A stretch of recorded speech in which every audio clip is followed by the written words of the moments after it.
श्री स्वामी समर्थ. उद्या 13 मे अपरा एकादशी. आंघोळीच्या पाण्यात टाका या 2 वस्तू. शत्रू होतील शांत, पती आणि मुलांची होईल प्रगती. नमस्कार माझ्या प्रिय मित्रांनो आणि मैत्रिणींनो, कसे आहात तुम्ही सर्व? आशा आहे की तुम्ही सर्वजण सुखी आणि आनंदातच असाल. मैत्रिणींनो, उद्या 13 मे वैशाख महिन्यातील ती सर्वात मोठी आणि महत्त्वाची तिथी आहे, जिला आपण सर्व अपरा एकादशी म्हणतो. शास्त्रात अपरा या शब्दाचा अर्थ असा आहे की ज्याला अंत नाही, अशी ही एकादशी जी तुमच्या आयुष्यातील अनंत दुःखाचा अंत करते आणि सुखाची अपार ओढ लावते. आजचा हा व्हिडिओ माझ्या त्या सर्व मित्रमैत्रिणींसाठी आहे जे रात्रीची झोप गमावून बसले आहे.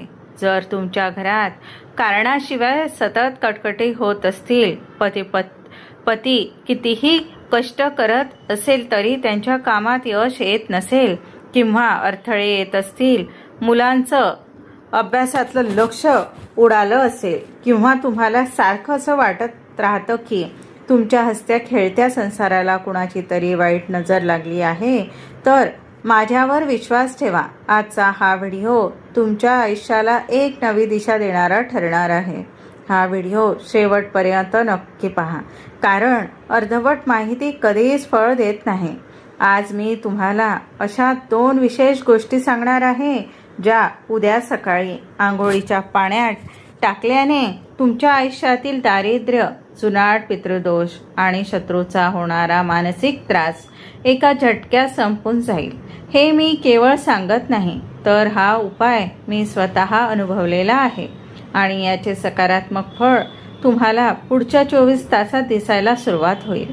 हे इतकं प्रभावी आहे की शत्रूसुद्धा तुमच्या समोर नतमस्तक होईल. पण मित्रांनो, हा उपाय सांगण्यापूर्वी आपण आपल्या मनातील श्रद्धा व्यक्त करूया.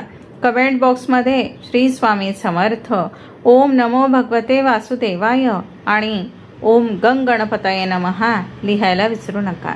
तुमची एक छोटीशी कमेंट तुमच्या आणि तुमच्या परिवाराच्या आयुष्यात मोठा सकारात्मक बदल घेऊन येऊ शकते. आणि हो, आपल्या या हक्काच्या चॅनलला सबस्क्राईब करायला विसरू नका. आणि हा माहितीपूर्ण व्हिडिओ तुमच्या प्रियजनांपर्यंत, गरजूंपर्यंत शेअर नक्की करा, कारण दुसऱ्याचं भलं केलं की आपलं भलं आपोआप होतं. माझ्या प्रिय मित्रमैत्रिणींनो, तुम्हाला माहीत आहे का, उद्याची ही जी अपरा एकादशी आहे, हिला शास्त्रात अचला एकादशी असंही म्हटलं जातं. अचला म्हणजे जी कधीही ढळत नाही, जी स्थिर आहे. पुराणात असं लिहिलं आहे की या दिवशी केलेल्या एका छोट्याशा उपायाने ब्रह्महत्येसारखं, परनिंदेसारखं किंवा एखाद्या फसवल्यामुळे लागलेले मोठे पापही धुवून निघते. पण इथेच खरी गोम आहे, मेघ आहे. अनेक जण या दिवशी फक्त उपवास करतात, साबुदाणा खातात आणि त्यांना वाटतं माझं काम झालंय. हीच तुमची सर्वात मोठी चूक ठरते. उद्या सकाळी उठल्या उठल्या तुम्हाला केवळ आंघोळ करायची नाही, तर एक विशेष क्रिया करायची आहे. आपण रोज आंघोळ करतो, शरीर स्वच्छ करतो, पण उद्याची आंघोळ ही साधी आंघोळ नसेल, ती असेल तुमच्या भाग्योदयाची आंघोळ.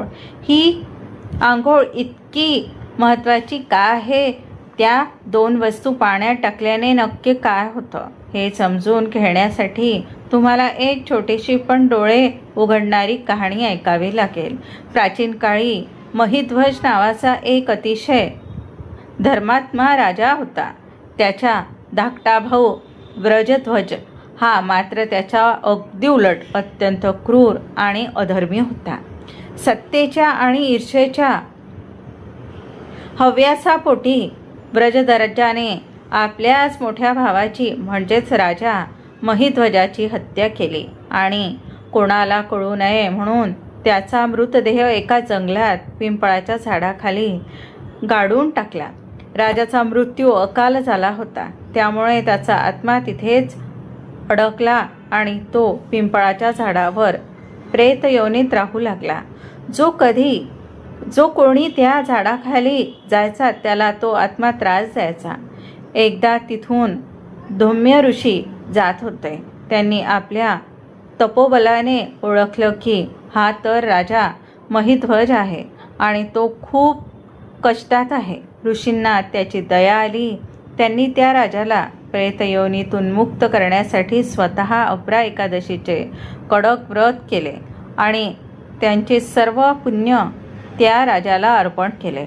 मित्रांनो, आश्चर्य बघा, केवळ एका एकादशीच्या पुण्याने तो राजा प्रेतयोनीतून मुक्त झाला आणि साक्षात दिव्य देह धारण करून स्वर्गात गेला. विचार करा, जर एका मेलेल्या माणसाचा उद्धार केवळ या एकादशीच्या पुण्याने होऊ शकतो, तर आपण तर जिवंत आहोत. आपल्या आयुष्यातील संकट, गरिबी आणि शत्रूंचा नाश का होणार नाही?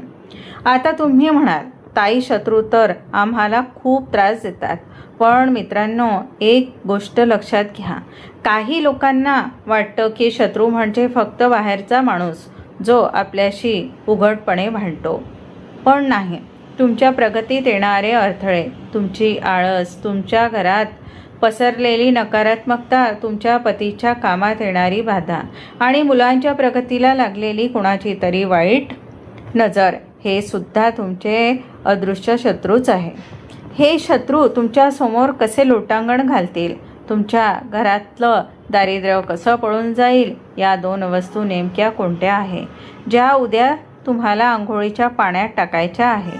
मी सांगेनच, पण त्याआधी एक गोष्ट मनाशी पक्की गाठ बांधून ठेवा. विश्वासाशिवाय कोणतीही उपाय फळत नाही. जर तुमच्या मनात शंका असेल तर हा उपाय करू नका. पण जर श्रद्धा असेल तर पुढची काही मिनटं तुमचं आणि तुमच्या कुटुंबाचं नशीब बदलू शकतात. चला माझ्या प्रिय मित्रमैत्रिणींनो, आता आपण वळूया आपल्या त्या सर्वात महत्त्वाच्या आणि मुख्य उपायाकडे, ज्याची तुम्ही मगापासूनच वाट पाहत आहात. उद्या सकाळी जेव्हा तुम्ही आंघोळीला जाल तेव्हा घाईघाईत आंघोळ उरकू नका. उद्याची आंघोळ ही तुमच्या शरीराची शुद्धी नाही, तर तुमच्या नशिबाची शुद्धी आहे. जेव्हा तुम्ही बादलीत पाणी घ्याल तेव्हा त्यात या 2 वस्तू आवर्जून टाकायच्या आहेत. नीट लक्ष देऊन ऐका. पहिलं म्हणजे काळे तीळ. पहिली वस्तू आहे काळे तीळ. बरोबर ऐकलंय. शास्त्रात असं मानलं जातं की काळे तीळ हे साक्षात भगवान विष्णूंच्या घामातून उत्पन्न झाले आहे. हे केवळ धान्य नाही, तर यात नकारात्मकता खेचून घेण्याची प्रचंड शक्ती आहे. मैत्रिणींनो, ज्या घरामध्ये मुलांच्या प्रगती खुंटली आहे, मुलं हुशार असूनही त्यांना यश मिळत नाही किंवा घरात सतत आजारपण असतं, तिथे समजून जा की पितृदोष किंवा शनीची पीडा असू शकते. उद्याची आंघोळीच्या पाण्यात मुठभर किंवा अगदी चिमूटभर काळे तीळ टाकल्याने तुमच्या कुंडलीतील हे दोन्ही दोष क्षणात शांत होतात. जसा चुंबक लोखंडाला खेचतो, तसे हे तीळ तुमच्या अंगावरील आणि तुमच्या घरातील इडा पिडा खेचून बाहेर काढतात. दुसरी वस्तू आहे चिमूटभर हळद किंवा तुळशीची माती. हो, तुम्ही बरोबर ऐकलंय, तुळशीची माती. आता दुसरी वस्तू निवडताना तुमच्या समस्येनुसार निवड करायची आहे. नोकरी व्यवसायासाठी जर तुम्हाला वाटत असेल की तुमच्या पतीच्या नोकरीत खूप राजकारण चाललंय किंवा त्यांचा पगार वाढत नाही किंवा व्यवसायात गिऱ्हाईक येत नाही आहे, तर या पाण्यात चिमूटभर हळद टाका. हळद ही देवादिदेव विष्णूंना अतिप्रिय आहे आणि हो, ती सौभाग्याचं प्रतीक आहे. घरातील कटकटींसाठी जर तुमच्या घरात विनाकारण भांडणं होत असतील, सासू सुनांचे किंवा पती पत्नींचे पटत नसेल, तर आपल्या अंगणातील तुळशीच्या कुंडीतील अगदी थोडीशी माती त्या पाण्यात मिसळा. तुळस ही साक्षात लक्ष्मीचं रूप आहे. तिची माती अंगाला लागताच घरातील नकारात्मक ऊर्जा जळून खाक होते. आता फक्त वस्तू टाकल्या म्हणजे काम झालं असं नाही. ही कृती कशी करायची हे नीट समजून घ्या.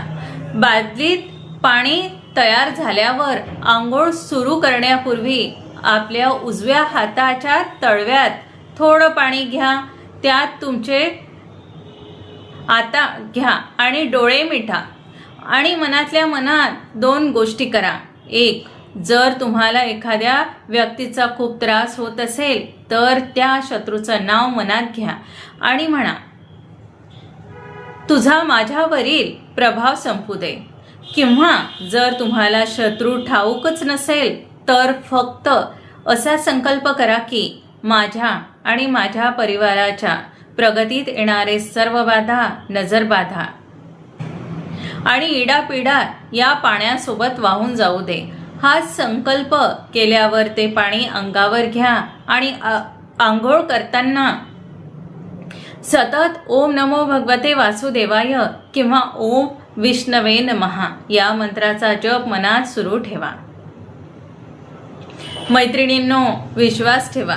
तुम्ही जेव्हा आंघोळ करून बाहेर याल तेव्हा तुम्हाला शरीराने आणि मनाने इतकं हलकं वाटेल जणू कित्येक वर्षाचं ओझं तुमच्या खांद्यावरून उतरलं आहे. तुमचं शरीर शुद्ध झालेलं असेल आणि तुमची सकारात्मक ऊर्जा वाढलेली असेल. ही ऊर्जा उद्या तुमच्यासाठी यशाची दारं उघडणार आहे. आता माझ्या त्या माता भगिनींसाठी ज्यांना वाटतं की त्यांच्या पतीला यश मिळत नाही आहे किंवा मुलं चुकीच्या मार्गाला जात आहे, उद्या एकादशीला संध्याकाळी तुळशीजवळ एक दिवा लावा. त्या दिव्यात 1 लवंग टाका.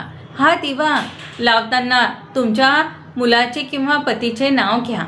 या उपायाने त्यांच्या भोवती एक सुरक्षा कवच तयार होते. ज्यांना नजरबाधा झालेली आहे, ज्यांना बाहेरच्या बाधांचा त्रास आहे, त्यांच्यासाठी हा रामबाण उपाय आहे. लक्षात घ्या, अपरा एकादशीला दान करायला सुद्धा खूप महत्त्व आहे. उद्या शक्य असेल तर एखाद्या गरजूला पिवळे फळं किंवा धान्य दान करा. तुमच्या घरात लक्ष्मीचा अखंड वास राहील. अनेकांना वाटतं एका दिवसात काय होणार, पण सख्यांनो, एकादशी ही विष्णूची तिथी आहे. उद्याचा दिवस असा आहे की तुमची इच्छाशक्ती आणि निसर्गाची शक्ती एकत्र येते. हा उपाय केल्यावर पुढच्या 24 तासात तुम्हाला काहीतरी शुभ बातमी मिळेल. कदाचित रखडलेले पैसे परत मिळतील किंवा पतीच्या कामात एखादी मोठी संधी चालून येऊ शकते. शत्रू जो तुम्हाला त्रास देत होता तो स्वतःहून तुमच्या पासून दूर जाईल किंवा त्याचे प्रयत्न निष्फळ ठरतील. हा माझा शब्द आहे.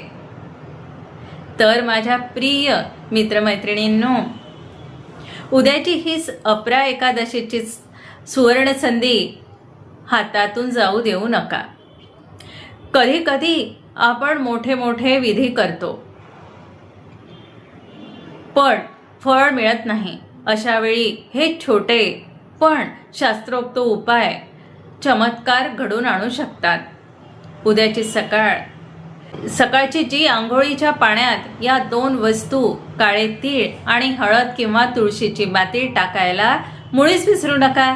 लक्षात ठेवा, श्रद्धेने आणि शुद्ध अंतःकरणाने केलेले कोणतेही उपाय कधीच वाया जात नाही. देव तुमच्या कष्टाला आणि भावनेचं फळ तुम्हाला नक्कीच देतो. तुम्हाला आजचा हा व्हिडिओ कसा वाटला? या माहितीमुळे तुमच्या मनात थोडी जरी सकारात्मकता आली असेल तर मला कमेंटमध्ये नक्की सांगा. तुमचे अनुभव, तुमचे प्रश्न माझ्यापर्यंत पोचवा. कारण तुमच्या प्रतिक्रियाच मला असे नवनवीन व्हिडिओ बनवण्यासाठी प्रेरणा देतात। आणि हो, जर तुम्हाला वाटत असेल की या माहितीचा फायदा इतरांनाही व्हावा तर पुन्हा एकदा मनापासून विनंती करते, या व्हिडिओला एक लाईक नक्की करा। तुमच्या एका लाईकने हा व्हिडिओ जास्तीत जास्त लोकांपर्यंत पोहोचवण्यास मदत होते। आपल्या मित्रमैत्रिणींना, नातेवाईकांना आणि तुमच्या व्हॉट्सअप ग्रुपवर हा व्हिडिओ नक्की शेअर करा, जेणेकरून त्यांच्याही आयुष्यातील संकट दूर व्हावीत म्हणून ही मदत होईल। शेवटी दुसऱ्याच्या आयुष्यात आनंद निर्माण करणं हीच मोठी सेवा आहे। जर तुम्ही आपल्या या हक्काच्या चॅनलवर नवीन असाल तर आत्ताच सबस्क्राईब करा आणि शेजारील घंटीच्या बटणाला दाबा, जेणेकरून आपला पुढचा कोणताही महत्त्वाचा व्हिडिओ तुमच्याकडून मिस होणार नाही। जाता जाता आपल्या परंपरेप्रमाणे कमेंट बॉक्समध्ये श्री स्वामी समर्थ, ओम नमो भगवते वासुदेवाय आणि ओम गंग गणपतये नमः लिहायला अजिबात विसरू नका। तुमचे शब्द हे तुमच्या श्रद्धेचं प्रतीक आहे। भगवान विष्णू आणि माता लक्ष्मी तुमच्या घरातील सर्व दुःख आणि दारिद्र्य शत्रूंचा नाश करोत आणि तुमच्या पतीला व मुलांना यशाच्या शिखरावर नेओत, हीच त्यांच्या चरणी प्रार्थना। काळजी घ्या, आनंदी रहा, धन्यवाद। भेटूया पुढच्या एका अशाच प्रभावी आणि माहितीपूर्ण व्हिडिओमध्ये। तोपर्यंत राम कृष्ण हरी, श्री स्वामी समर्थ।